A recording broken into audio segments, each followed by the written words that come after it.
कहानी शुरू होती है रैमी नाम के एक आदमी से जो बहुत अच्छा पेंटर था, अपनी बीवी और बच्चों के साथ बहुत अच्छी जिंदगी गुजार रहा था। एक दिन उसने देखा जब वह अपने बच्चों के साथ खेल रहा था कि वह अपनी कुर्सी केंद्र धंसता जा रहा है, यानी जैसी कोई चीज उसे अपनी तरफ खींच रही हो, मगर वो फौरन से खड़ा हो जाता है। लेकिन ये अजीब चीज को काफी देर तक सोचता रहता है। उस दिन के बाद उसके साथ अजीब अजीब चीजें होने लगी, जैसे वो कभी सोफे के अंदर धंस लगता तो कभी बेड के अंदर, मगर उसको इन सब बातों के बारे में कुछ भी समझ नहीं आ रहा था कि उसके साथ क्या हो रहा है। इस चीज के बारे में काफी ज्यादा सोचता है। एक दिन वो स्टूडियो में जहां पर वह पेंटिंग करता था अपने बच्चों के साथ था, उधर को काम करते हुए पानी का तर्पण करना भूल गया, जिससे उसका सारा स्टूडियो पानी से भर जाता है। उसकी छोटी सी गलती की वजह से उसका सारा स्टूडियो बर्बाद हो गया था। वहां पर जब वह अपने कुछ पेंटिंग्स को बचाने की कोशिश भी करता है, मगर जैसे ही कि पेंटिंग्स लेने जाता है वो जमीन के अंदर धंसने लगता है। मगर इस बार बाहर नहीं आया था, बचकर को किसी दूसरी दुनिया के तालाब में पहुंच चुका था, जहां एक नहीं दो नहीं बल्कि 3 सूरज थे। वहां पर वो कुछ जंगली लोगों को भी देखता है, मगर अगले ही पल उसको कोई पानी से खींच लेता है। अब वो वापस अपनी दुनिया में आ गया था, मगर अब उसको कुछ भी ठीक नहीं लग रहा था। उसको इस बात का अंदाजा हो चुका था कि ये कोई उसका वहम नहीं है, बल्कि कुछ तो है जो उसके साथ गलत हो रहा है। सब बातें अपनी बीवी को बताता है, मगर वो तो उसकी किसी भी बात पर यकीन करने को तैयार ही नहीं थी। दरअसल रैमी की बीवी अपने बॉस को पसंद करती थी और रैमी को छोड़ना चाहती थी। अब भी जारी रहने के पास तो कुछ भी नहीं बचा था, ना उसका स्टूडियो और न ही उसकी बीवी। उस पर तो जैसे मुसीबतों का पहाड़ टूट चुका था। उसकी बीवी तो अपने बॉस को मिलवाने घर पर भी ले आती है, कहने को कुछ भी समझ नहीं आता, वो तो आराम से उनकी हर बात मान लेता है। वो तो उनसे ये भी कह देता है कि कुछ दिन के बाद मैं घर छोड़कर चला जाऊंगा। अब रैमी को अपने घर वालों को बताता है कि उसकी बीवी उसे छोड़ना चाहती है, उनकी मदद चाहिए, मगर वो भी उसकी कोई बात नहीं सुनते और मदद करने से साफ इनकार कर देते हैं। अब इन सब के बाद जगल कॉफ़ी बनाने किचन में जाता है तो उसके साथ दोबारा से अजीब अजीब चीज़ें होने लगती है। उसकी बिल्ली हवा में रुक जाती है, जेनियो से ही लाता है, मगर उसकी बिल्ली तो जैसे हवा में ही जम गई थी। रश रैमी को अपने आसपास की चीज़ों को देखता है, सब रुक गया था। जमीन लेकर जैसे होने लगी थी और वो अब जमीन में धंसता जा रहा था। अचानक से को अपने घर से एक जंगल में आ गया था, यानी दूसरी दुनिया में। कभी वो देता है जंगली लोग जानवर को काटकर प्रकार ही है घूं से मदद मांगता है, तो वो रैमी को अपना खाना समझ रहे थे, उसके पीछे भागते हैं उसे पकड़ने के लिए, मगर वो किसी न किसी तरह अपनी जान छुड़ाकर भाग जाता है।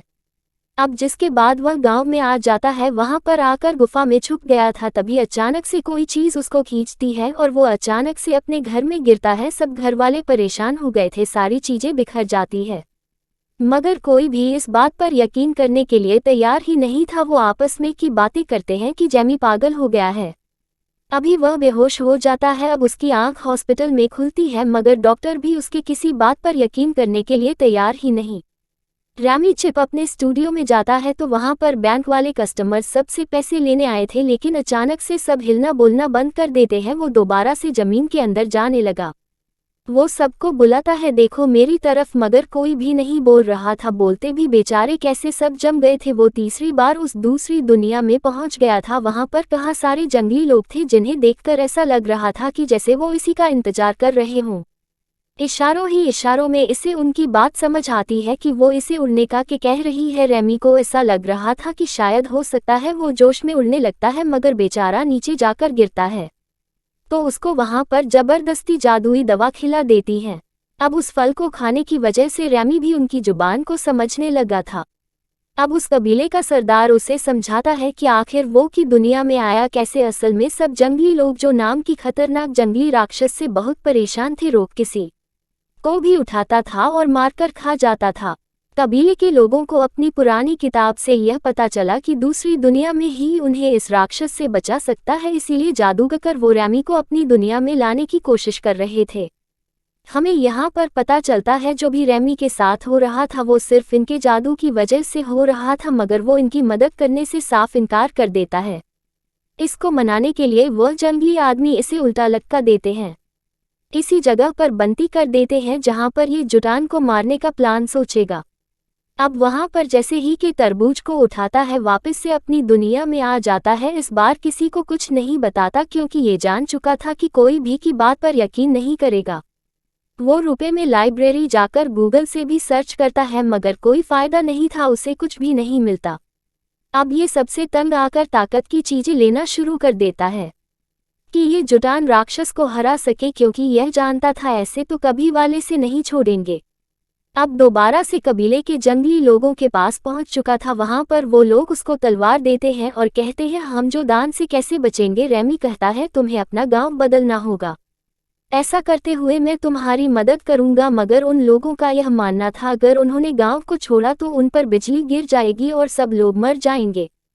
रेमी खुद उन्हें पहले गांव से बाहर आकर दिखाता है, उसे कुछ नहीं होता। अब देखते ही देखते सभी कबीले के लोग उसके पीछे चलने लगते हैं।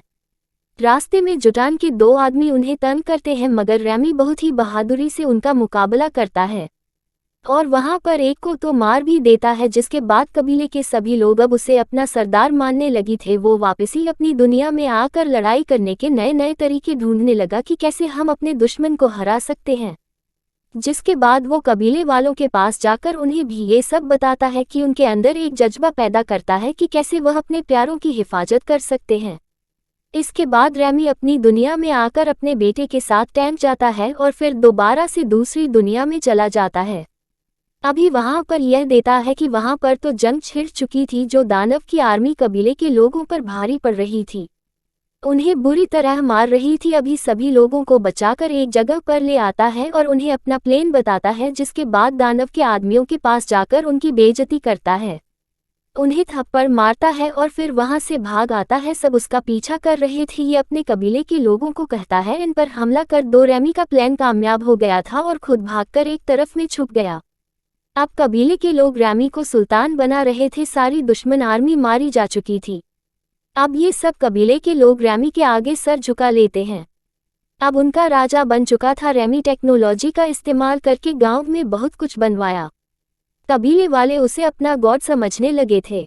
उसे यहाँ हर चीज के मजे मिल रहे थे जो बादशाह लिया करते थे। उसके आसपास भी बहुत सारी लड़कियां थीं। काफी टाइम ऐसे ही गुजर जाता है।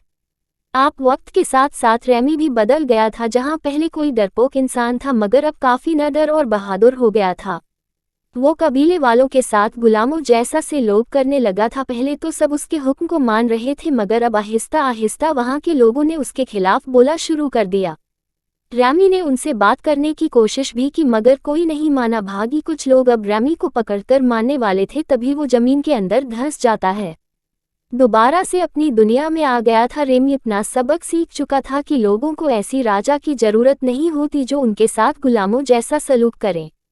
रेमी भी वापस अपनी दुनिया में आकर अपने से मदद मांगता है ताकि वो दोबारा से पेंटिंग्स को शुरू कर सके। अब उसकी जिंदगी में एक लड़की भी आ गई थी। वो दोनों दूसरे को पसंद करने लगे थे मगर जैसे ही ये लड़की पास आती है रेमी एक बार फिर दोबारा से वापस दूसरी दुनिया में आ गया था। वहां के कबीले के लोग इसको बताते हैं अभी तुमने सुल्तान को मारना है, जिसके बाद ही सब कुछ खत्म होगा। हालांकि रेमी इसमें पढ़ना नहीं चाहता था मगर वो लोग जबरदस्ती इसको सुल्तान की गुफा में फेंक देते हैं।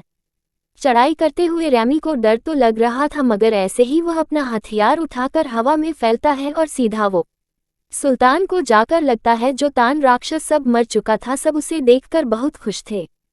कबीले के लोगों की आखिरी दर्शन भी बाकी थी। इन लोगों ने रेमी को मारकर खाना था उसी। जब यह पता चलता है तो वो तो डरकर भागता है मगर वो आदमी जिसने जादूगर कर्मे को इस दुनिया में बुलाया था गोपनीय चीज को आग में फेंक देता है, जिससे रेमी कभी भी अपनी दुनिया में नहीं जा पाएगा। कबीले के सब लोग उसे पकड़ लेते हैं और मारने ही वाले थे, तभी कुछ लोग उस चलती हुई चीज को उठाकर पानी में फेंक देते हैं, जिससे रेमी बचाता है। वो सीधा हॉस्पिटल पहुंच गया था जहां पर उसकी बीवी और वो लड़की भी थी जो उसे पसंद करती थी।